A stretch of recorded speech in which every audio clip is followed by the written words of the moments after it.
여러분, 에밀리 브론테가 쓴 폭풍의 언덕이라고 하는 소설을 아신가요?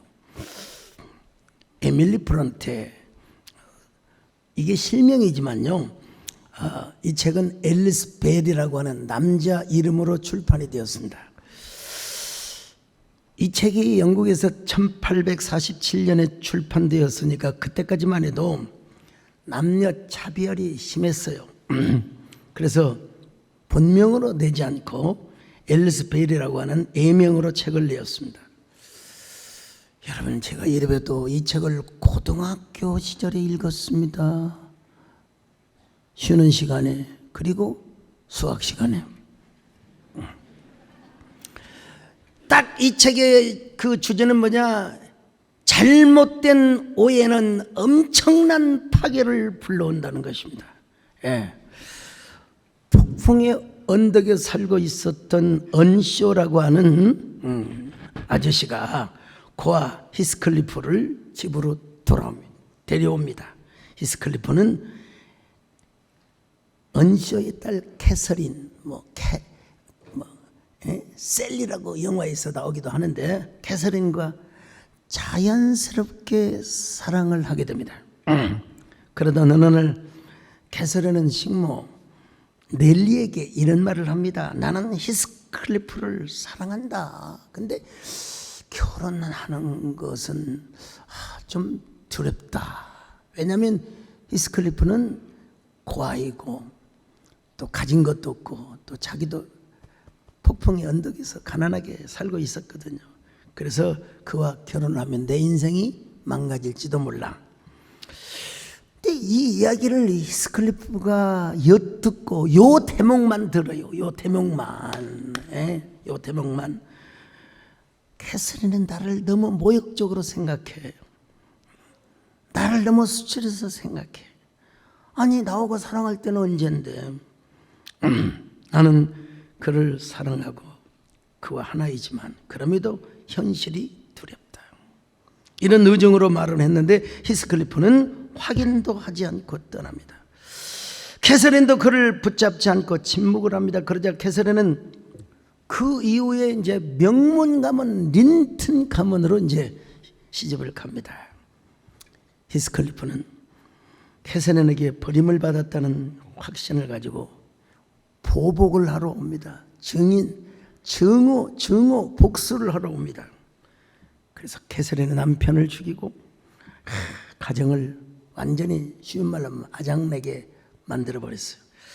작가는 반전을 일으킵니다. 캐서린의 딸과 히스클리프의 자녀가 이제 서로 만나서 오해를 푸는데요. 그래서 이제 오해를 이해로 받아들이면서 모든 오해의 저주를 끝장내버리는 게 이 소설의 결말입니다.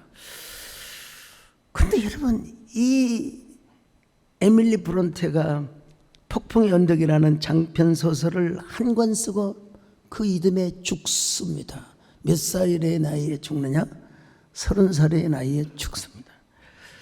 노벨 문학상을 받은 한강 작가도요, 소년이 온다 이 책을 쓰고 몇 년을 몸져 누웠대요. 이 소설이라는 게 고통입니다, 사실은. 작별하지 않는다. 제가 여러분 다 읽었어요. 어떤 분은 이걸 분단 문학으로 분류하는데 저는 그렇지 않습니다. 분단 문학과 평화의 문학 중간에 있다고 저는 생각을 하고, 이제 우리 앞으로의 그 문학 소설 쓰고 그런 분들은, 또 예술하는 사람들은 이제는 자꾸 이데올로기적 대립보다는 평화, 그리고 통일 쪽으로 가야 한다고 저는 주장을 하는데, 에밀리 브론테 역시 폭풍의 언덕이라는 소설을 쓰고 이듬해 죽습니다. 위대한 작품을 쓰느라 그만큼 정신적 고통이 심하였다는 거예요. 저도요, 작년에 한국 기독교 선교 140주년 기념 칸타타 공연을 끝내고 여름 수련회와 아이고, 영혼을 담은 시쓰기를 출판하고 번아웃이 된 적이 있어요. 여러분, 지금 하나님 은혜로 너무나 감사하게 설교하고 있습니다만요, 에밀리 브론테는 폭풍이라는 것은 우리의 바깥에만 있는 것이 아니라 우리 마음 깊은 곳에 오해가 있을 때 우리 마음에도 분노와 폭풍과 그리고 보복의 바람이 언제든지 불 수 있다는 사실을, 그런 메시지를 주기 위해서 그런 소설을 쓴 겁니다. 이 소설이 출판되었을 때 너무 자극적이다, 너무 비극적이다. 그래서 좋은 호평을 받지 못했어요. 그러나 지금에 와서는 영국의 가장 위대한 소설 중에 하나로 손꼽히고 있습니다. 아무튼 오해는 파괴를 가져온다. 무서운 것이다. 오해라고 하는 것을 밝히지 않고 또 다른 오해라고 하는 감옥에다가 그 오해를 가두어뒀을 때, 여러분, 그 오해는 마침내 괴물이 될 수 있다는 사실입니다. 영혼이 없는 복수와 살인과 보복밖에 없다는 것입니다. 폭풍 언덕에서 바람이 불면 나무 뿌리째 여러분 뽑힐 수도 있지 않습니까? 오늘 본문에도 그러한 장면이 소개되고 있습니다. 베스다 들판에서 예수님은 보리떡 5개와 물고기 2마리를 가지고 장정 5,000명, 그러니까 애들까지 합치면 2만 명으로 추산을 하지요. 2만 명을 먹이셨습니다. 사람들이야, 이야, 저분이면 족하다. 우리 이스라엘 저 갈릴리 지역을 다스리는 임금으로 우리가 삼자, 우리 임금으로 삼자. 예수님은 여러분 조용히 산으로 떠나셨어요. 예수님은 정치적인 메시아로 오신 게 아니거든요.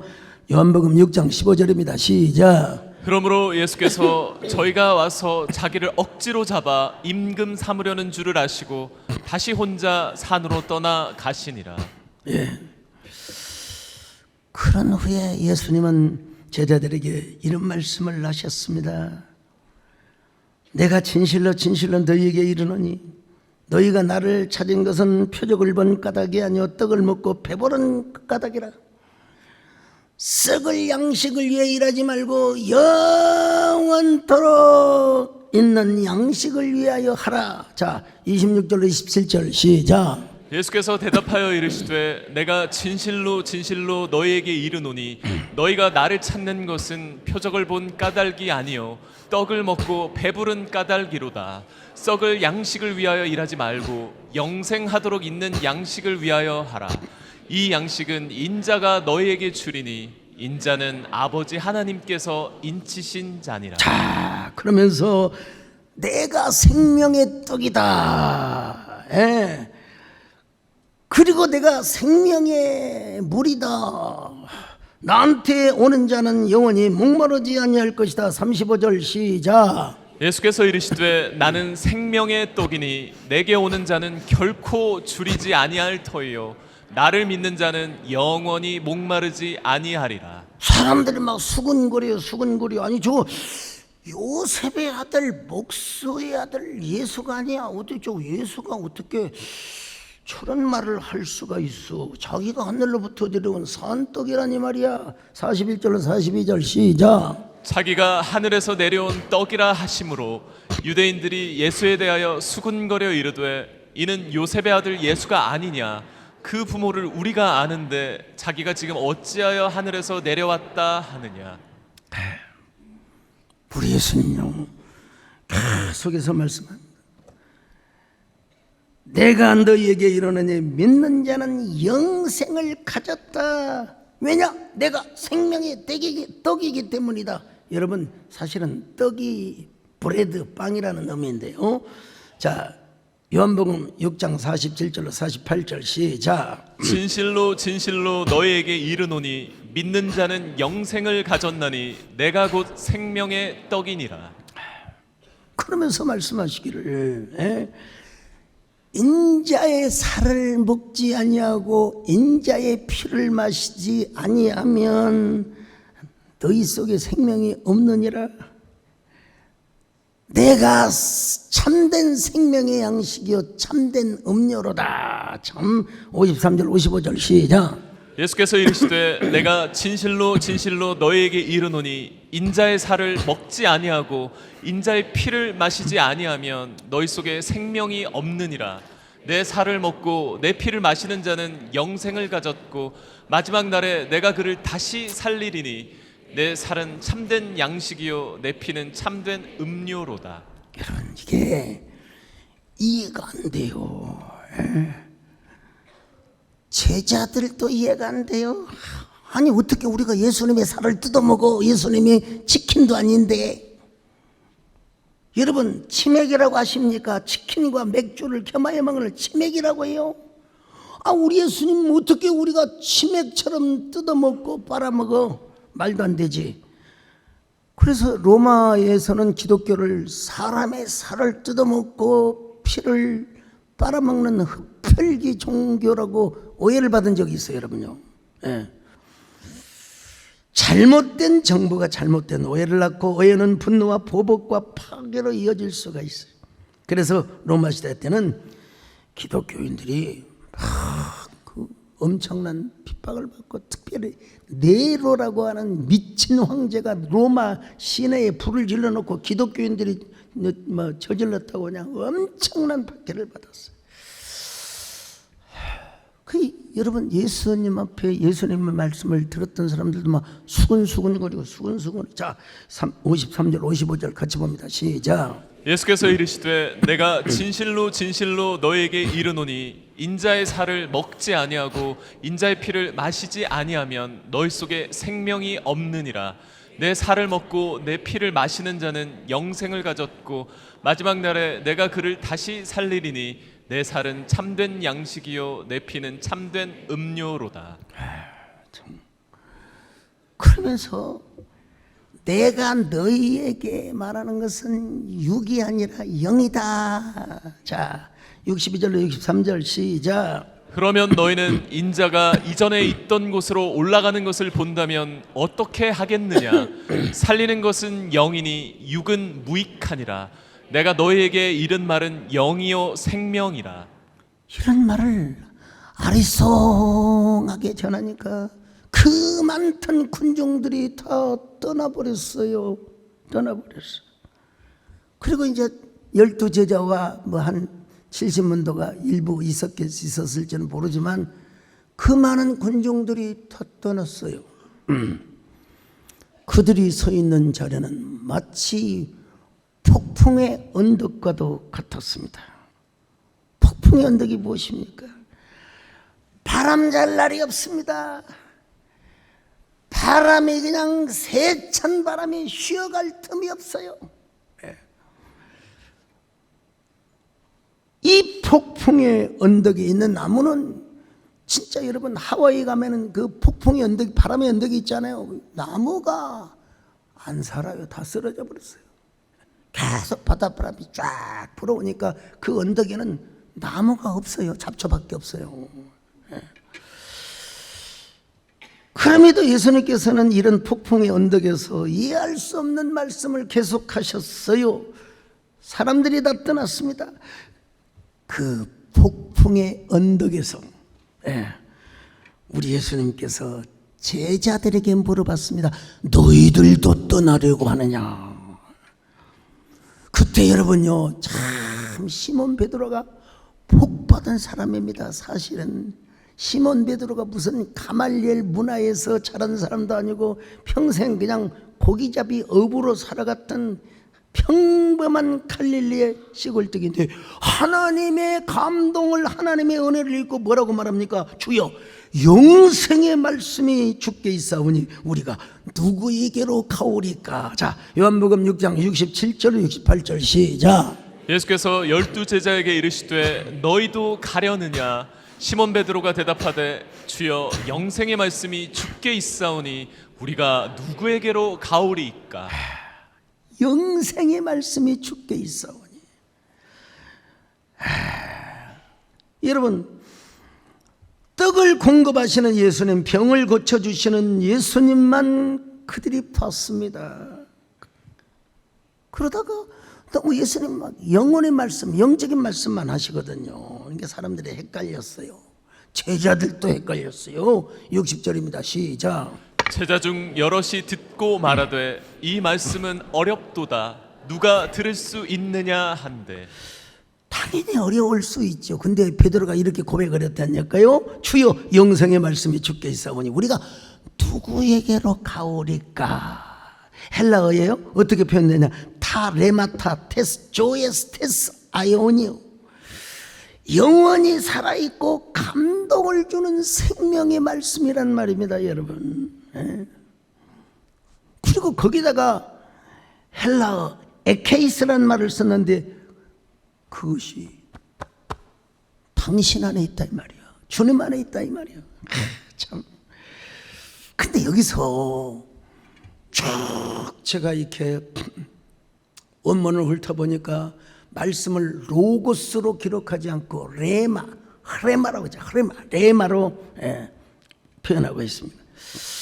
여러분 신약에서 로고스와 레마가 교차되어 사용되어 표현되어 있는 부분들이 많이 있습니다만은 굳이 구분을 한다면 똑같은 하나님 말씀인데 이 로고스는 기록된 캐논 정경으로서의 영감으로 기록된 책 자체를 이야기한다면 레마는 지금 나에게 주시는 말씀이요. 나에게 주시는 말씀.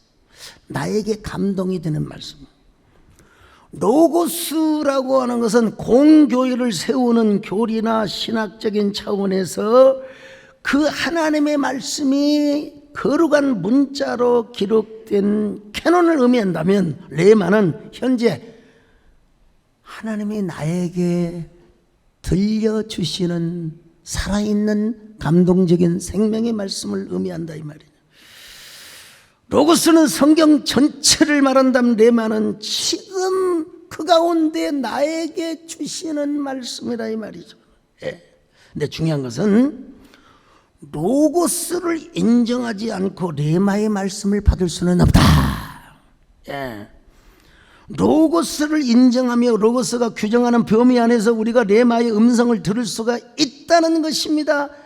여러분, 사도 요한은요 요한복음 서두에서 이 하나님의 말씀 예수 그리스도를 로고스로 표현합니다. 요한의 이 그 표현도 아주 독특하죠. 요한복음 1장 1절에서 태초에 말씀이 계시니라. 이게 뭐예요? 로고스요, 로고스. 자, 한번 요한복음 1장 1절로 3절 같이 봅니다. 시작. 태초에 말씀이 계시니라. 이 말씀이 하나님과 함께 계셨으니 이 말씀은 곧 하나님이시니라. 그가 태초에 하나님과 함께 계셨고 만물이 그로 말미암아 지은 바 되었으니 지은 것이 하나도 그가 없이는 된 것이 없느니라. 우리 예수님을 말씀 로고스로 표현하고 있어요. 이 말씀을 좀 더 이해하기 위해서는 잠언서로 올라가야 합니다. 잠언서는 지혜를 말씀과 동일선상에 연결시키고 있고요. 그리고 나아가서 지혜와 말씀을 의인화, 인격화합니다. 그럼 성경에 기록되어 있는 책을 넘어서 여러분 그 말씀이 의인화되고 인격적으로 인격화되어 표현되고 있어요. 자, 잠언 1장 20절로 23절 봅니다. 시작. 지혜가 길거리에서 부르며 광장에서 소리를 높이며 환화하는 길 머리에서 소리를 지르며 성문 어귀와 성중에서 그 소리를 발하여 가로되 너희 어리석은 자들은 어리석음을 좋아하며 거만한 자들은 거만을 기뻐하며 미련한 자들은 지식을 미워하니 어느 때까지 하겠느냐. 나의 책망을 듣고 돌이키라. 보라, 내가 나의 신을 너희에게 부어주며 나의 말을 너희에게 보이리라. 특별히 여러분요, 잠언서는 쭉 나가면서 그 지혜 말씀이 누구냐?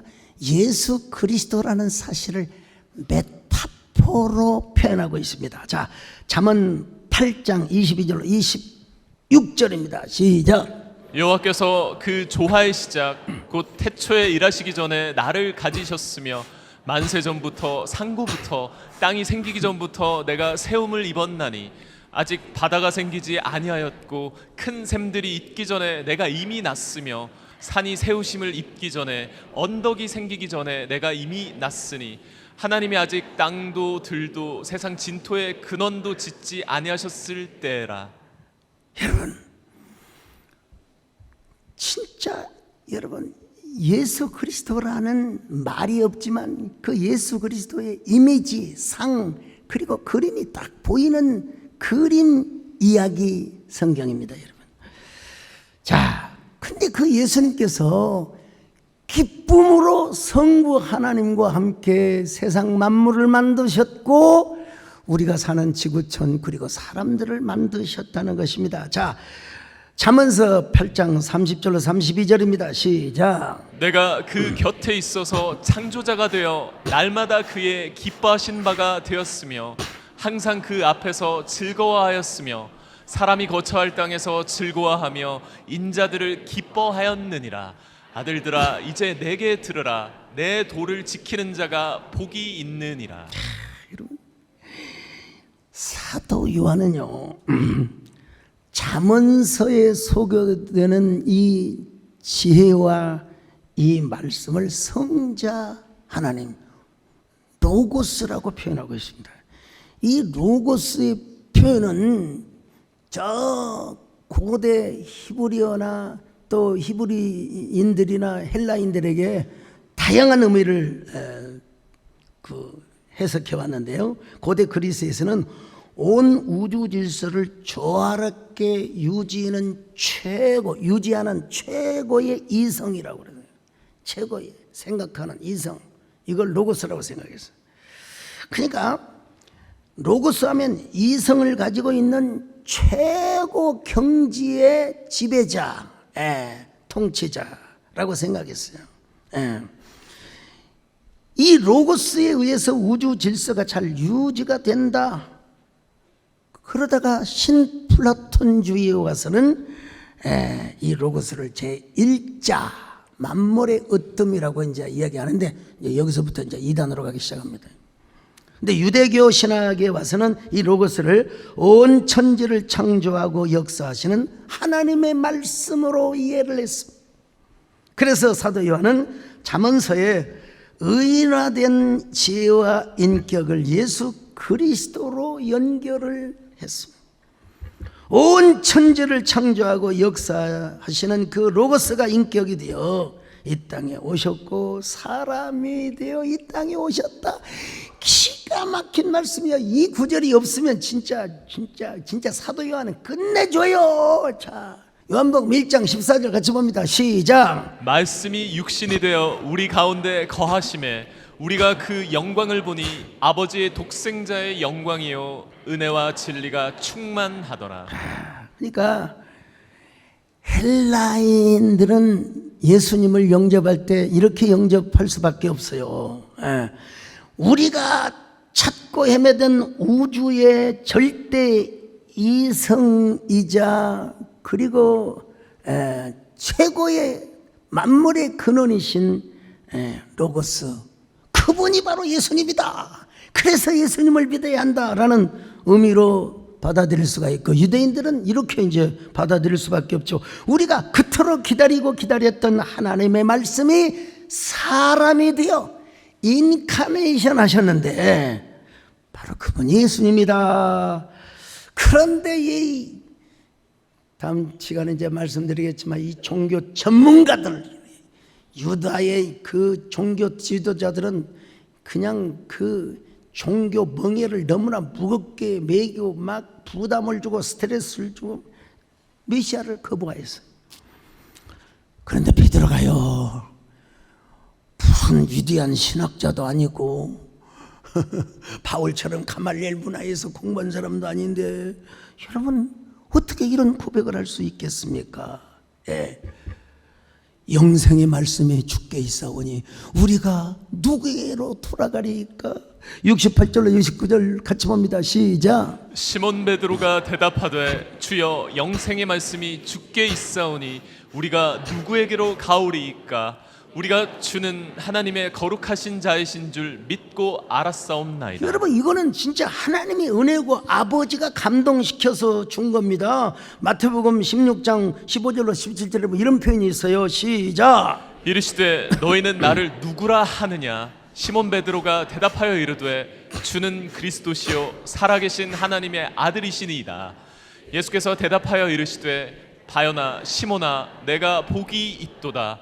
이를 내게 알게 한 이는 혈육이 아니요 하늘에 계신 내 아버지시니라. 여러분, 여기도 마찬가지입니다. 영생의 말씀이 주께 있사오니 우리가 누구에게 돌아가니까, 여러분, 이게 하늘의 하나님의 감동으로, 아버지 하나님의 은총으로 이런 고백을 할 수가 있었다는 거예요. 물론 또 이 고백을 지나치게 우상화해서는 안 됩니다. 여러분, 이 고백은 어디까지나 하나님의 은혜입니다. 하나님 은혜지, 무슨 예수 그리스도는 원래 사람이었는데 제자들의 고백으로 말미암아 메시아가 되었다고. 특별히 제가 아는 한 폴 틸리라고 하는 자유주의 신학자, 이런 사람들은 이 고백을 절대화합니다. 이거는 하나님의 은혜예요. 하나님 은혜. 아유, 그렇지 않습니까? 시몬아 네가 복이 있도다. 이를 내게 알게 한 이는 혈육이 아니요 하늘에 계신 내 아버지시니라. 근데 사도 요한은 아주 이걸 독특하게 표현하고 있습니다. 마치 베드로가 이런 고백을 하고 있다는 것을 레마를 통해서 연상을 시켜주고 있어요. 예수님, 저는 예수님이 원래 로고스로 존재했다는 사실을 알고 있습니다. 그리고 당신의 말씀이 로고스라고 하는 사실도 알고 있습니다. 저는 이 로고스의 말씀을 객관적으로만 획일되게 받아들이지 않습니다. 저에게 주시는 말씀. 그리고 주님은 이 세상의 모든 사람들을 위해 오셨지만 마치 저를 위해 오신 것처럼, 비비 워필드가 그런 말을 했어요.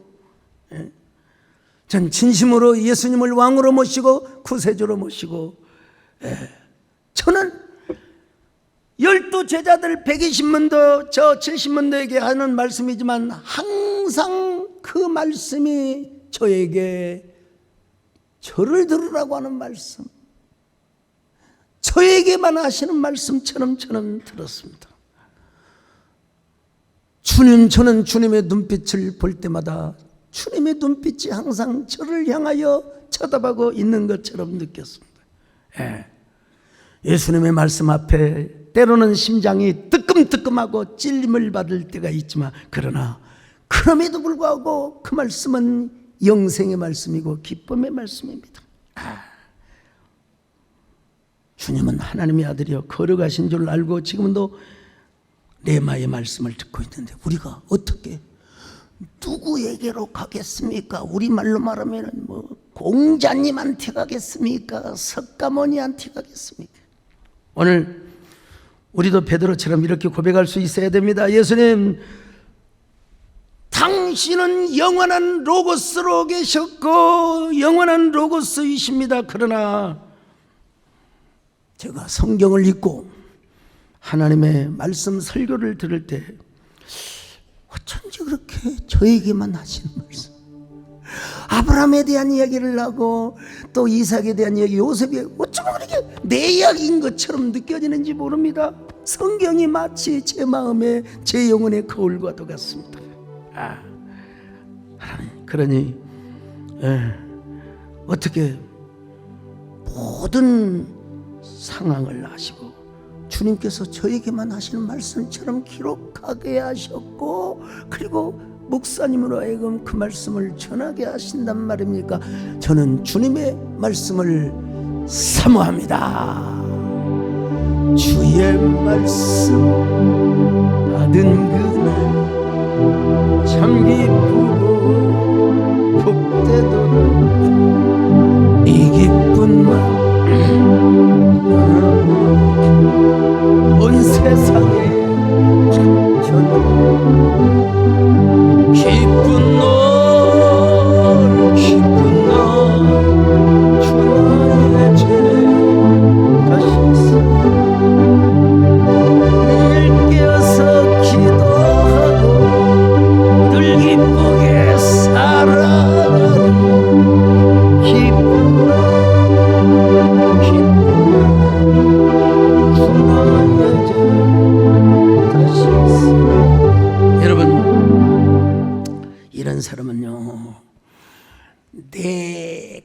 속에, 내 마음 속에 하나님의 로고스가 레마의 은혜로 여러분 역사를 하고 작동을 하고 있다는 사실을 아셔야 돼요.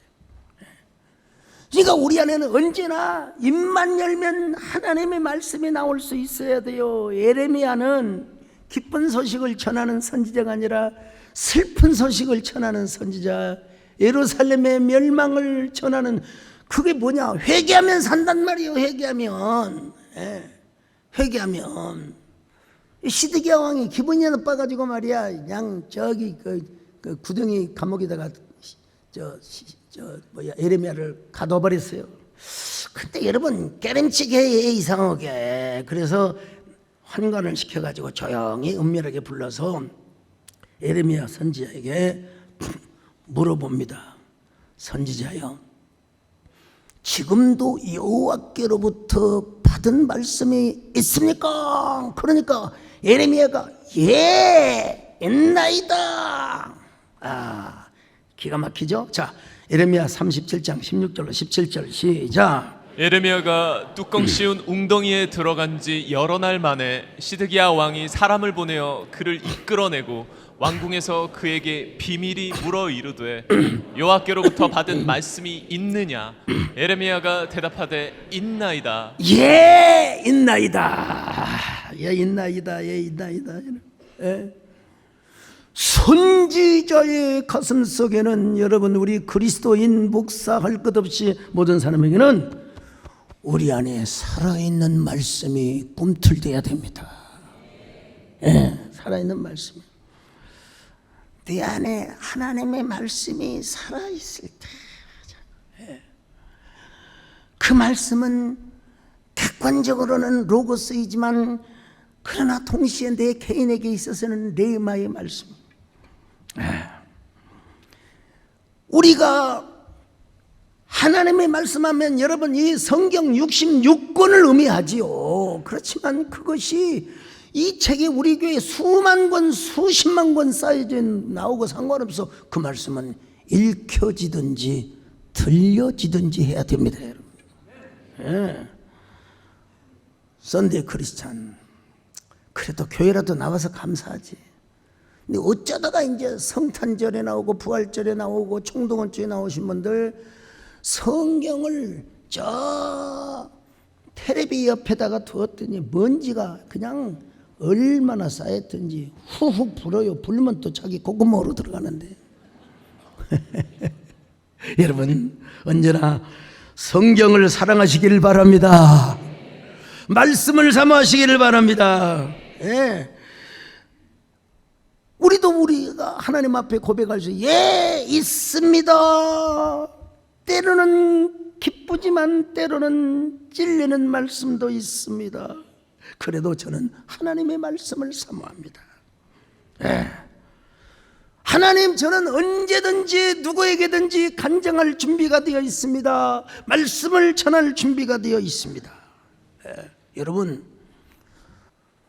이런 사람은 언제나 또 전도할 때는 전도할 때이지만 또 양육할 때는 양육할 때이지만 언제나 예배를 사모하고 또 강단의 말씀을 사모하지 않을 수가 없습니다. 데살로니가전서 2장 13절을 보실까요? 시작. 이러므로 우리가 하나님께 쉬지 않고 감사함은 너희가 우리에게 들은 바 하나님의 말씀을 받을 때 사람의 말로 아니하고 하나님의 말씀으로 받음이니 진실로 그러하다. 이 말씀이 또한 너희 믿는 자 속에서 역사하느니라. 여러분, 데살로니가 성도들은 사도 바울의 편지나 그리고 설교를 들을 때 사람의 말로 받지 아니하고 하나님의 말씀으로 받았대요. 그래서 모든 지역사회 주민들에게 좋은 이미지 메이킹을 해주고 좋은 스토리텔링을 전달해주는 그런 아주 롤모델이 되는 교회가 되었어요. 자, 데살로니가전서 1장 7절 8절 봅니다. 시작. 그러므로 너희가 마게도냐와 아가야 모든 믿는 자의 본이 되었는지라. 주의 말씀이 너에게로부터 마게도냐와 아가야에만 들릴 뿐 아니라 하나님을 향하는 너희 믿음의 소문이 각처에 퍼진 고로 우리는 아무 말도 할 것이 없노라. 얼마나 아름다운 모습입니까? 아니 데살로니가 교인들이 은혜 받고 기뻐하고 춤추고 좋은 일만 있는 줄 아세요? 많은 환란이 있었대요. 많은 환란. 자, 데살로니가전서 1장 6절입니다. 시작. 또 너희는 많은 환난 가운데서 성령의 기쁨으로 도를 받아 우리와 주를 본받은 자가 되었으니. 많은 환란. 예. 사람들 전도하면요, 신방 가면요, 남편 꼭 교회 나오기를 원하는 사람 가면, 아유 목사님 제 문제가 좀 어느 정도 해결이 되면 제가 나가겠습니다. 이런 분들은 해결이 돼도 안 나와요. 예. 주님께 맡겨, 주님께 맡겨. 주님께 맡기고 나오면 여러분 주님이 해결해 주는 것입니다. 여러분, 아니 데살로니가 교인들은 폭풍의 언덕이요 환난의 언덕에서도 주님의 말씀을 듣고 기뻐했대요. 할렐루야. 예. 그 말씀은 당연히 공적으로는 로고스의 말씀이요, 그러나 그들이 개인적으로 받은 그 말씀이 뭐냐? 은혜의 말씀이요. 은혜의 말씀을 우리가 교회에서 듣는데 우리가 어디로 가겠습니까?